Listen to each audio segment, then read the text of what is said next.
আলাইহিস সালাতু ওয়াস সালাম, যাকে আল্লাহ রাব্বুল আলামিন সারা পৃথিবীর ক্ষমতা দিয়েছিলেন। চারজন ব্যক্তিকে আল্লাহ সারা পৃথিবীর ক্ষমতা দিয়েছেন, এর মধ্যে দুইজন মুসলমান, দুইজন কাফের। দুইজন মুসলমানের মধ্যে একজন হলো যুলকারনাইন, আরেকজন হলো সুলাইমান আলাইহিস সালাতু ওয়াস সালাম, এরা হলো মুসলমান। আর দুইজন হলো কাফের, একজন হলো নমরুদ, আরেকজন হলো বখতে নাসর। এই চারজনকে আল্লাহ পাক সারা পৃথিবীর ক্ষমতা দিয়েছিলেন, কিন্তু পয়গম্বর সুলাইমানকে আল্লাহ যেই ক্ষমতা দিয়েছিলেন এটা পৃথিবীর কাউকে আল্লাহ দেন নাই। মানুষের উপর ক্ষমতা, জিনের উপর ক্ষমতা, পশু পাখির উপর ক্ষমতা, বাতাসের উপর ক্ষমতা, এক কথা পৃথিবীর সমস্ত ক্ষমতা আল্লাহ রাব্বুল আলামিন পয়গম্বর সুলাইমানকে দান করেছিলেন। পয়গম্বর সুলাইমান আলাইহিস সালাতু ওয়াস সালামের তথ্যমন্ত্রী ছিলেন একটা ছোট পাখি, নাম হলো হুদহুদ। কোরআনে আছে আরল হুদহুদ, একটু আয়াত আছে তথ্যমন্ত্রী, মানে উনি সারা পৃথিবীর মধ্যে ঘুইরা ঘুইরা ঘুইরা তথ্যই না পয়গম্বর সুলাইমানকে দিতেন। তখন মরুভূমি এলাকা, পানির খুব সমস্যা ছিল। তো এই হুদহুদ পাখি সারা পৃথিবী ঘুরত, তার ঠোঁটের মধ্যে আল্লাহ এমন পাওয়ার দিছে, এখন তো রাটার লাগে, অনেক কিছু গাঁটতে হয়, পানি আছে কিনা এটা, তারপর আপনার খনি আছে কিনা, এটার জন্য বহুত প্রযুক্তি বের হয়েছে। কিন্তু পয়গম্বর সুলাইমানের সবচেয়ে বড় বিজ্ঞানী ছিল পাখি, ছোট্ট একটা পাখি, একেবারে ছোট, নাম হলো হুদহুদ। এই হুদহুদ পাখি কোনো মাটির মধ্যে মুখ দিলে বলতে পারতো এই জায়গা মিষ্টি পানি আছে, অথবা এই জায়গা স্বর্ণের খনি আছে, তেলের খনি আছে, ঘ্যাসের খনি আছে, সব বইলা দিত, খালি ঠোঁটটা লাগাইলেই হইতো। আল্লাহ বুঝেন ওই হুদহুদ পাখিরে আল্লাহ কেমন ক্ষমতা দান করছিলেন। হাজার হাজার লক্ষ লক্ষ বছর আগের কথা বলতেছে। হুদহুদ পাখি একদিন বের হলো পানির তালাশে। তো বের হওয়ার পর কয়েকদিন যাবৎ হুদহুদ পাখির আর কোনো খবর নাই। তো পয়গম্বর সুলাইমান তার সভাসদদেরকে ডাক দিয়ে বলে, আমার তথ্যমন্ত্রী হুদহুদ কোথায়? বলে সে তো কয়েকদিন যাবৎ ও অনুপস্থিত, তাকে দেখা যাচ্ছে না। তো পয়গম্বর সুলাইমান ডাক দিয়ে বলে, যদি বিনা কোনো কারণে অন্য অন্য জায়গায় যদি টোটো কোম্পানির মতো ঘুরে, আমি কঠিন শাস্তি দেব। তো দেখা গেল কয়েকদিন পর ওই তথ্যমন্ত্রী হুদহুদ পাখি, পাখিটা কিন্তু বিশাল উট পাখির মতো না, ছোট্ট একটা পাখি, কেউ কেউ বলছে যে 1 বিঘা হইবে এইটুকু একটা পাখি। হঠাৎ তথ্যমন্ত্রী এসে হাজির। পয়গম্বর সুলাইমান খুব নারাজ, কোথায় ছিলাম? কারে কোথায় ছিলাম এটাকে পরে শোনেন, যেই তথ্য নিয়ে আমি আইছি এই তথ্য আপনি জিন্দিগিতে শুনেন নাই। বলে কি? বলে সাবা নামক একটা এলাকা আছে, একটা রাজ্য আছে, সেই এত সুন্দর সুজলা সফলা এত সুন্দর রাজ্য, এই পৃথিবীর মধ্যে মনে হয় যে একটা স্বর্গ। আমি গিয়ে তদন্ত করে দেখলাম ওই রাজ্যের যিনি রাজত্ব করে তিনি একজন মহিলা, নাম হলো রানী বিলকিস। নাম শুনছেন না?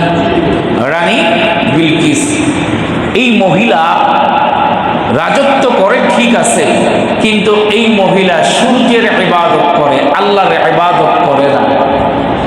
পয়গম্বর সুলাইমান বলে, আমার পৃথিবী আমার রাজত্বের মধ্যে থাইকা আমার আয়ত্তর মধ্যে নাই, যাও একটা চিঠি পাঠাইছে ওই হুদহুদ পাখিরে দিয়ে, পিয়ন যাও যে দিয়ে আসো, আর বলো এক আল্লাহর গোলামি করার জন্য আর আমার কাছে এসে সিলিন্ডার হওয়ার জন্য, নয়তো ক্ষমতা নিয়ে নেব। তো হুদহুদ পাখি চিঠি নিয়ে গেছে, যা যখন রানী বিলকিসের মন্ত্রীর কাছে দিয়েছে, দেওয়ার পর রানী বিলকিস তার সমস্ত মন্ত্রীদেরকে ডাকছে যে একজন সুলাইমান নামক একজন পয়গম্বর, একজন বাদশাহ আমার এই হুমকি দিছে। তো তার যারা সৈন্য সামন্ত মন্ত্রীরা ডাক দিয়া কয়, হুমকি দিলেই হইব? আমরা কি কোনো দিক দিয়ে কম? আমরাও তাদের উপর হামলা করব। রানী বিলকিস ছিলেন খুব চালাক চতুর, তিনি চিন্তা করলেন হামলা তারাও করলো আমরাও করলাম, কিন্তু দেখা গেল আমার এই সুন্দর রাজ্যটা কোনো বাদশা আইসা যদি হামলা করে আমার রাজ্যটা অবশ্যই ক্ষতি হবে। তো চিন্তা করলে এক কাজ করি, আগে দেখি বাদশার শক্তি আর তার অবস্থা কি। কয়েক কাজ করো, আমি কিছু স্বর্ণ গয়না সুলাইমান পয়গম্বরে দিব, যদি এটা লোভে পড়ে তাহলে তারে গুসটুস দিয়া এটা একটা ব্যবস্থা কইরা লোক। তো অনেক কিছু পাঠাইছেন পয়গম্বর সুলাইমান। এই সম্পদ দেখে ডাক দিয়া কয়, বেড়া এই সম্পদ আমার কাছে নিয়ে এসো, আল্লাহ এর চাইতে কোটি গুণ বেশি সম্পদ আমারে দিছে। কিতাবের মধ্যে আসছে, কেউ কেউ বলছেন 40টা স্বর্ণের টুকরা দিছে। কয়টা? জিন দত্ত দানব খবর দিয়ে কইতাছে, সুলাইমান 40টা স্বর্ণ ইট নিয়ে আপনার কাছে আইতাছে। পয়গম্বর সুলাইমান কয়, যেইখান থেকে রওনা দিছে ওইখান থেকে পুরা রাস্তা স্বর্ণের কইরা দেখ। কেউ কেউ বলছেন 6 মাইল, কেউ কেউ বলছে 40 মাইল পর্যন্ত খালি স্বর্ণ দিয়া বাইন্দা রাস্তা করে দিছে। আইসা স্বর্ণের ইট নিয়ে যখন আয়া মনে করছে যে আমরাই 40টা, আমরা অনেক কিছু আয়া দে মা, এ রাজ্যে পুরা রাস্তাই স্বর্ণের, ইট ফালা দিয়া কইছে, আর কাম হইতো না। পয়গম্বর সুলাইমান আলাইহিস সালাতু ওয়াস সালাম এই সম্পদগুলোকে বলে, এই সম্পদ দিয়ে আমারে কিনতে পারবা না।